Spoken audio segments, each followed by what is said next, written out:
Hello my friends, this is Suki the Brown-Eyed Stitcher.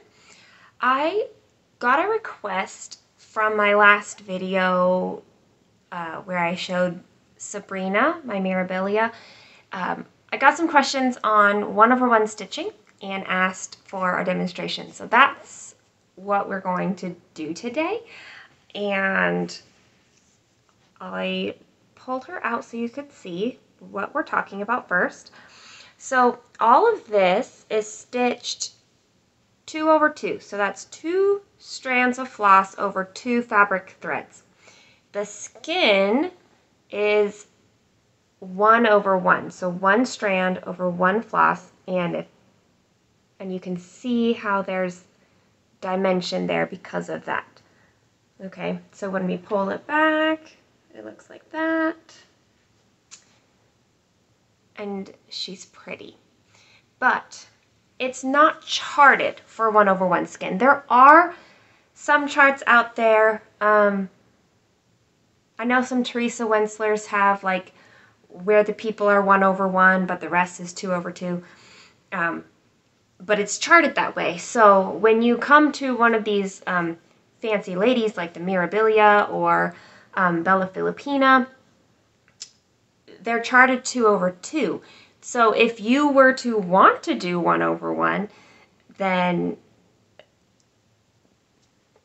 how do you approach it, right? So this is my first experience for 1/1, so I'm sure there are many different approaches that work for different people, but this is what I found worked best for me in order to, I guess, systematically work through and make sure that I wasn't missing anything. So we're gonna flip the camera around and go from a top-down view, just like I did in my 10th stitch video, and show you how I work through 1/1 skin. Okay, so what I have to show you today is plastic canvas so that you can see it a lot easier. I have some purple 2/2 in. We're just gonna call that hair, because I have purple hair, so why not? And I've got, obviously, a needle. And I have 4-color yarn today to show you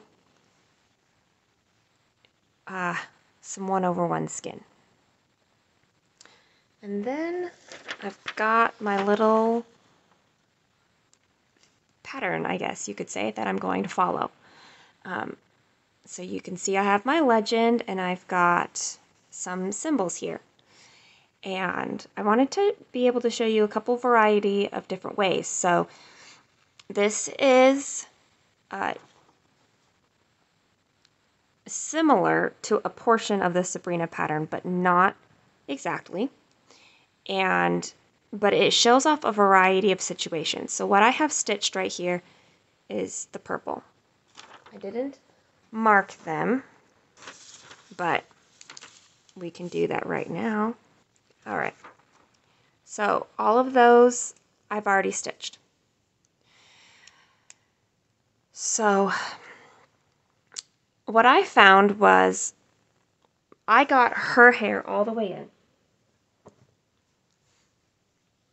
So I got all of this line in, and then I found it was easiest to anchor against the hair and then work this way. So I worked from right to left, kind of. And I'll show you what I mean, obviously. But that's what I did, was that I used the hairline as an anchor, and then I started on this side so that I didn't have to count over too far and then make a mistake. I was very limited in how far I was counting. So I'm going to start here on this top row because I like to work top down, and you can see that this top one is a circle, so that's going to be pink. All right, so it's going to be this square right here next to this top one, this top purple. If you were doing 2/2, you would just make a big old X and you'd be great, but we're not. So what I did is start on the top, and my X's go this way first, and then the top leg is this way. And I go from left to right. So I would count over 1, 2, because that is where I would need to start. Oh, I'm so sorry for bumping the camera right then. And I will stitch these first top 2, which is the top half of a 2/2. But I'm just going to stitch it 1/1.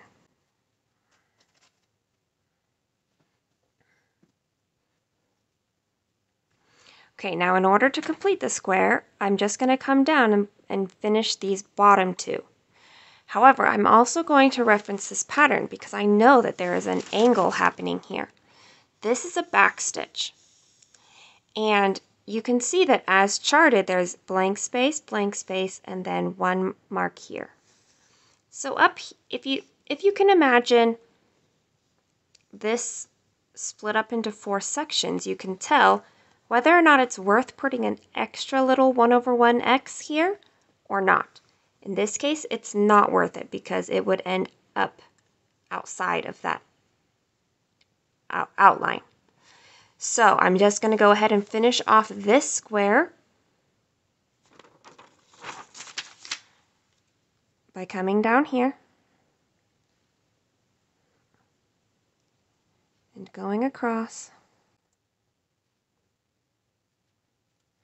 and then going back.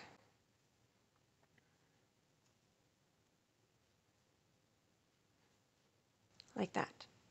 And I just finished that top row. So what I do next is I figure out where the next place I'm going to use it, okay, which is going to be down here.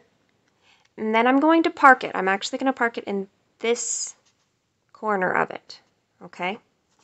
So that's going to be 2 rows down, which is this one here, but it's going to be this square of it, okay? For me, because my X's go from left to right. So if you stitch a different way, you're going to approach this a little bit different.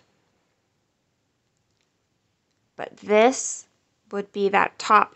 It's the equivalent of this one where I started, but for this stitch. So I'm going to go here, and then I'm actually going to just park it. I'm just going to leave it there because it's really easy to get lost in where you are, but if you just go line by line like this, you'll be okay. And then I would actually go in my chart, because I make working copies, I would go in and I'd mark that that's complete. I'd highlight it. Okay, now I go down to the next row. Instead of starting over here anywhere, like right here, I'm going to start here, because this is where I already have stitched, and I want to stitch what's right next to it first. So this is a triangle, which we can see is going to be a blend. It's going to be pink and dark peach. I think there are some different ways that you can approach this, blended, but I know of one, so I'm going to show you the one. I have pink and this darker peach. It looks a lot lighter than it is, but that's okay. So this is going to be my darker color, and this is going to be my lighter color. The darker color I'm going to stitch first. It's going to be my bottom leg that goes this way. And then I'm going to come back through and stitch the top leg with this one that goes like this for me.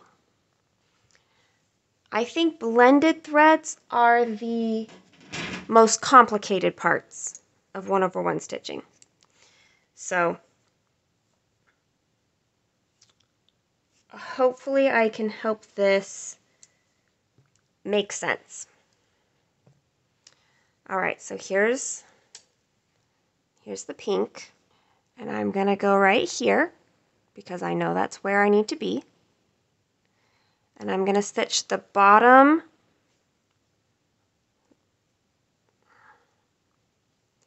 I'm going to stitch the bottom leg here.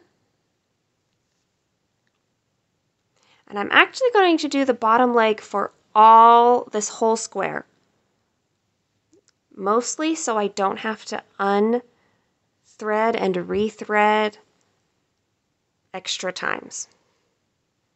You may find that that becomes really hard to then stitch the top leg, but I was okay doing it. So you can see I put in all of the bottom legs, and then I'm going to find the next symbol right here, and I'm going to park it in the place that I would use that stitch next. And that's going to be right here. I'm just going to leave that and let that be parked. So now I'm going to grab my dark peach, the other color in this blended thread. And I'm going to start on this side because it's my top leg and that's what I do. You know, I go this way, and then I go back across. So that's what I'm going to do. So I just need to make sure that I anchor these threads a little bit. All right. And I will complete the top legs of each of those.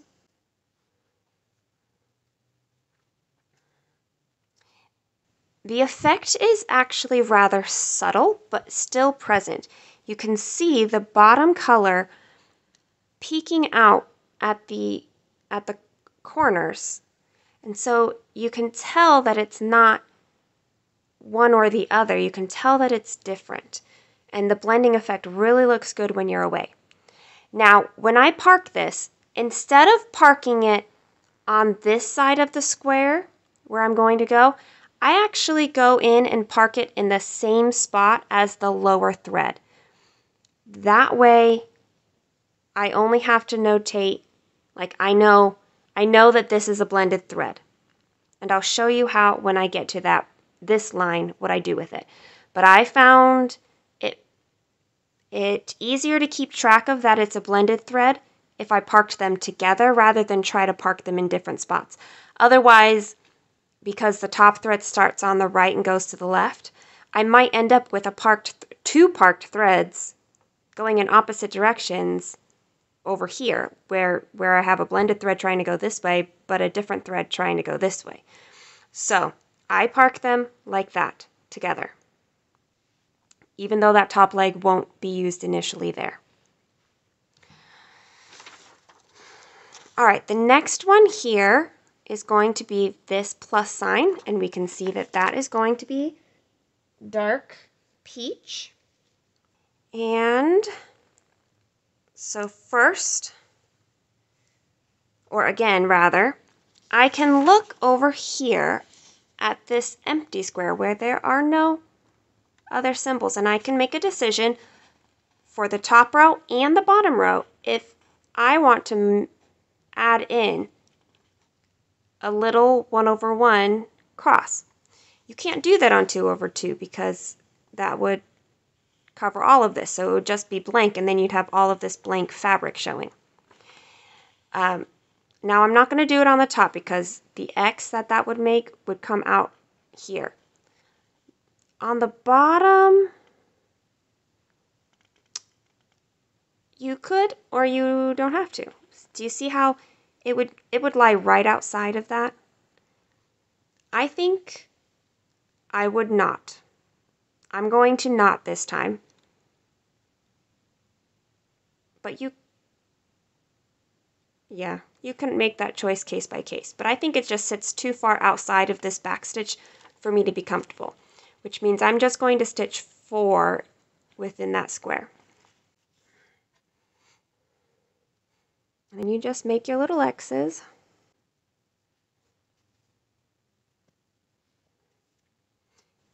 And now you can see that I have the pink and the dark peach and then a blend of both the pink and the dark peach going on right here.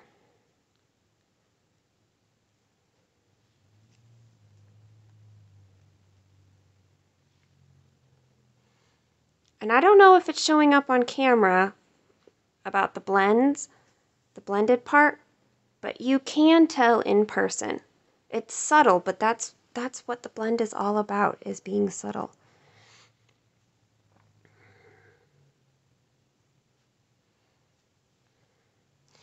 Okay, now I know that this was continued right underneath it, right down here.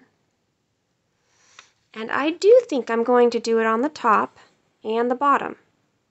Now I used a ruler to make this black stitch line, so I know it's straight. So I think I'm going to do this in the top and in the bottom, even though it's just marked in the bottom. If you were stitching this 2 over 2, you would be doing a fractional quarter stitch right here. But because we're doing 1 over 1, we can shape it just a little bit better if we want to. So I'm going to park it just 1 over right here. Do you see that? It's not a full 2 squares over because that would be outside our back stitch range. It's just 1 over. But I'm going to park it because, again, I want to start here. I'm going to anchor against what I know and work my way this way. So I'm just going to park it so I don't confuse myself. Now the next one, we've done these top 2 rows, right? We've done that. We've done this. Now we're here on this circle, which is a parked thread. I don't find that I need to mark my parked threads, but if you do, go for it. You can just put a little dot in your pattern. I don't have another. I would not use the same color as this. I would use a different color. But I would mark it like this, in the corner that it was in. So if for some reason I was parking in a different corner, because you could have a fractional stitches in this, so you might end up parking like down here instead. And so if that was the case, I would mark my circle down here, or whichever corner. However, I do find that I don't need to do that since I'm going row by row, but you might. Okay, so here we are. I'm back here with the pink, and I'm going to, it's just going to be this 4 squares, so I'm going to do 2 on the top, and then I will do 2 underneath.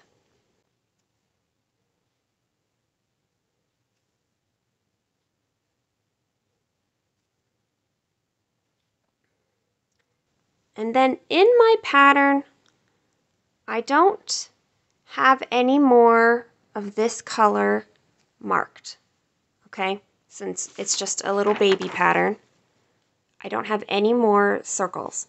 So if that were the case, or if I didn't want to travel as far as the next instance, I would just end the thread. For today's purpose, I don't want to deal with it, so I'm just going to park it way off to the side. But in practice, I wouldn't actually do that. I would either park in the next instance, or I would end the thread. So next door to our circle are the pluses. Now, I have it parked right here. So I'm going to stitch across all of these, and that's going to be 5. 1, 2, 3, 4, 5. And then on the bottom row, it's going to be the same. 1, 2, 3, 4, 5. So I'm going to do 5 and 5 using the dark peach color.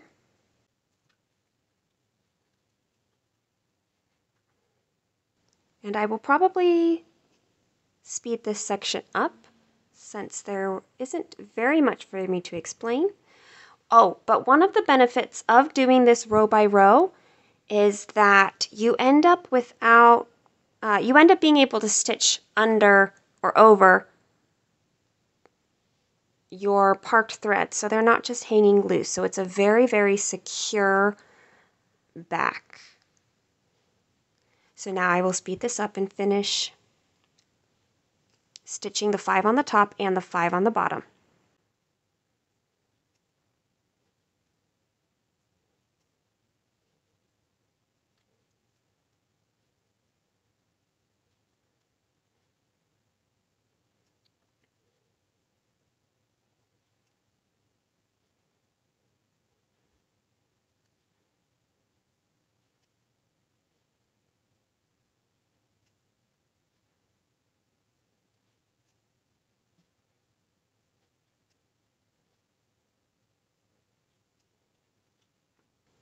Okay, so I have now stitched the 5 on top, the 5 on the bottom, and this yarn is actually pretty short. I don't know that it'll finish out. The next I don't know if this yarn will reach for very much more, so I guess I'm going to just end the thread, or the yarn in this case. And I will say ending in 1/1 is probably the hardest thing to do, but I figure it's pretty secure. You could also just use a waste away thread thing and let it just get stitched over. But I'm just going to end it, and I'm going to clip it short so it's out of our way. Okay, so now we just have one row left to do. The first one, because we're starting on this side, is again the dark peach, which I need to get a new thread for.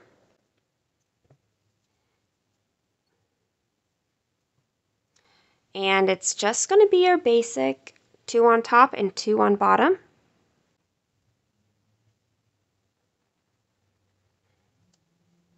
There, I anchored it. It's very hard for me to anchor it on camera.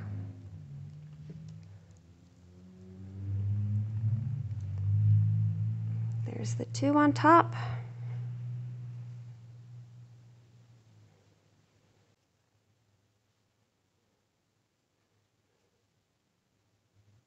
You really can see the difference in this blended section in person, so I really hope that you can see a little bit of that on camera.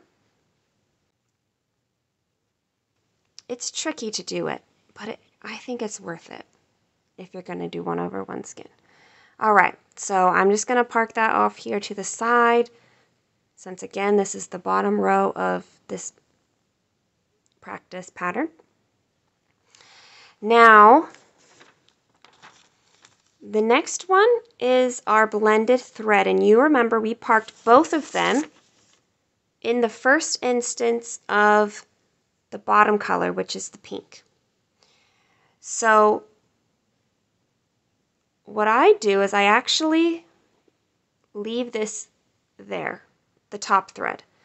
I just leave the top thread and pretend like it's not existing right now. Or if I don't mind rethreading it again, okay, I guess maybe I'll have to show you this. There's 2 ways I'll do it. I will either leave it where it is and just stitch the bottom color, or I will take this top color and I'm going to move it.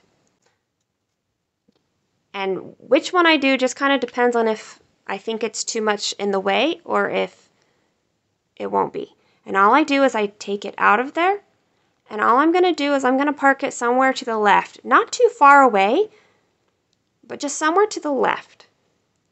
Because left is where it's going to start for me. So I just park it kind of here. Like, it really doesn't matter where. You could be just down here. Just don't park it where you already have parked threads. Make sure that you know that that is your like temporary parking spot for that thread. So that's two different ways that you can deal with that top thread. But now we're going to go back to this bottom thread and we're going to stitch the bottom leg. One reason why I park the top leg to the left is because now I can stitch over it and make sure that it's anchored fine. Oops, I just tried to stitch the top leg because I already forgot what I was doing.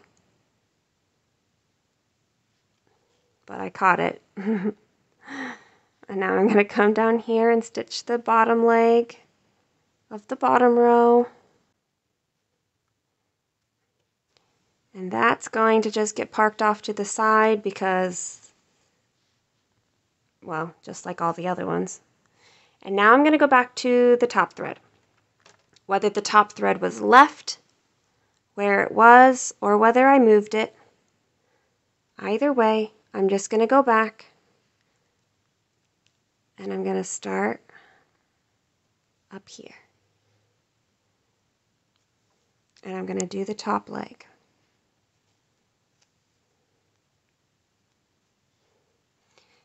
The blended threads are a little bit more finicky, but it's worth it, I think.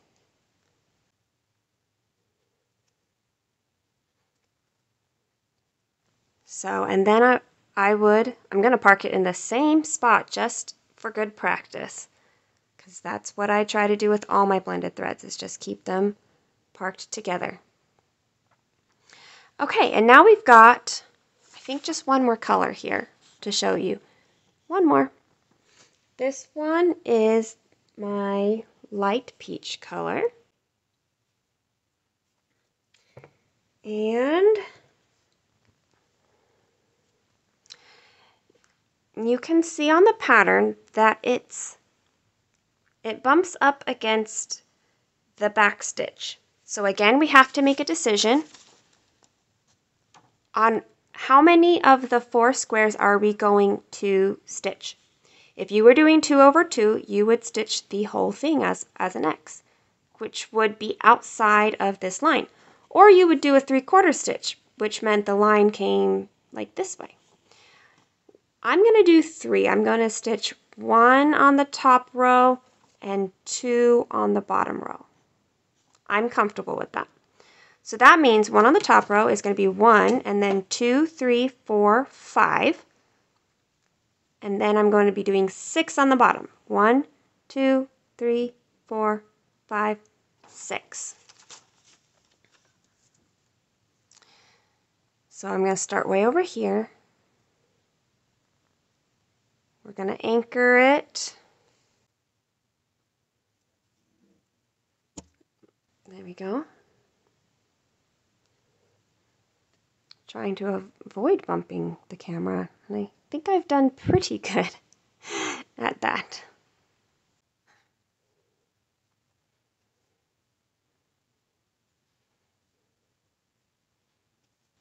So 5 across that top. And now it's easy. If I've done my counting right the first time, I know I just have to go until I hit my previous stitching.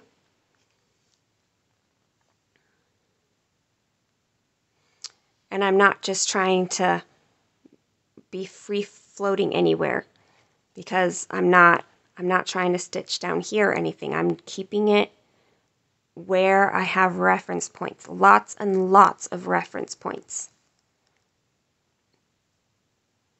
Because I don't ever want to get lost in 1 over 1 stitching, because it is 4 times the amount of work to do 1 over 1 as it is to stitch 2 over 2.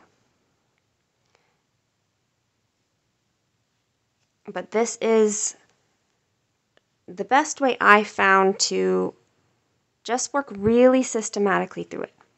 Okay, so that's 5 on the top, and I'm doing 6 on the bottom, so I can go 1 over again and do 6 across.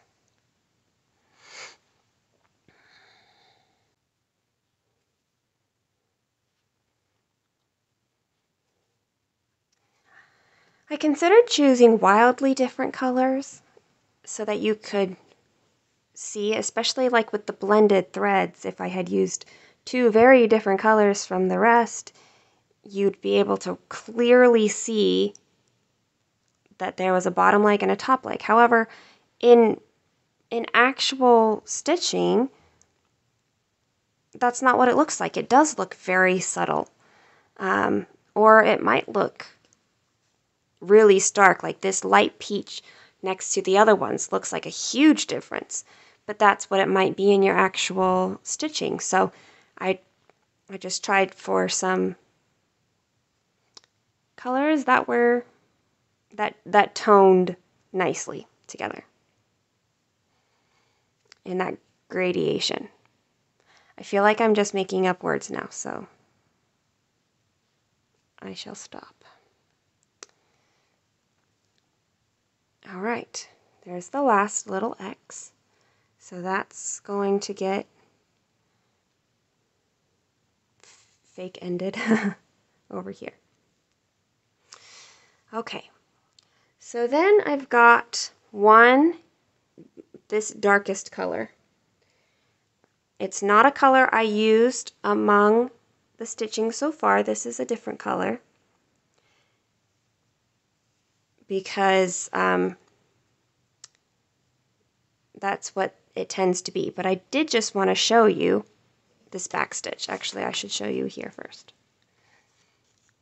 So this line is going to run from the bottom corner of where we ended to the top corner of where we started. And I'm just going to, I'm not going to bother with starting or ending this. I'm just going to, actually, you know what? I'm going to kind of do an away here. Okay. Probably could have done that further away, but that's okay. There you go. Now you can see that right here, yeah, we probably could have gotten away with doing one other little stitch. But overall, I'm actually really quite happy with how that looks. And again, once it's like matted, you're gonna tell a lot less that it's there. And if it's further away, I can only get so far away in this screen. But you can tell, you can see the dimension between the 2/2 and the 1/1. You can see that we've got, you know that we've got blended spots in here. And we've evaluated how to choose whether or not to stitch something extra that's different from the chart, because we can make those kind of adjustments when we're doing 1/1 skin. One other thought that occurred to me, here's Sabrina again. I did consider adjusting along all of that back stitch here. And for the most part, I'm pretty pleased with my choices. It didn't occur to me until later that I also could have made choices like see where the light color starts, or where any color meets another color. I probably could have smoothed that out. So especially down here, it looks very chunky, blocky, I guess. I probably could have taken like that top corner, the top left corner, and made it one of the surrounding colors instead. Same down here. And it would have just kind of smoothed things out a little bit. But that is a lot of extra thinking that I'm not sure I could have handled easily. But I did think of it after I had stitched. I think I was down here before I realized that I could adjust in between colors and not just where the colors met the back stitch. Okay, I hope that was helpful for you in knowing how maybe you can approach 1/1 skin if you've never tried it, like me. But also I just wanted to show it to you this way, like maybe further away, so you can see, just in case this view is just a little bit different. Okay? If you have any questions, I will do my best to answer them. I am not a 1/1 skin expert by any means, but I do have exactly this much experience in stitching it. And honestly, I think now you know everything that I know. So hopefully you were able to follow how I approached it. But you can always leave a comment if you need some clarification. I will do my best to answer. Hope this helps and have a wonderful day. Bye, my friends.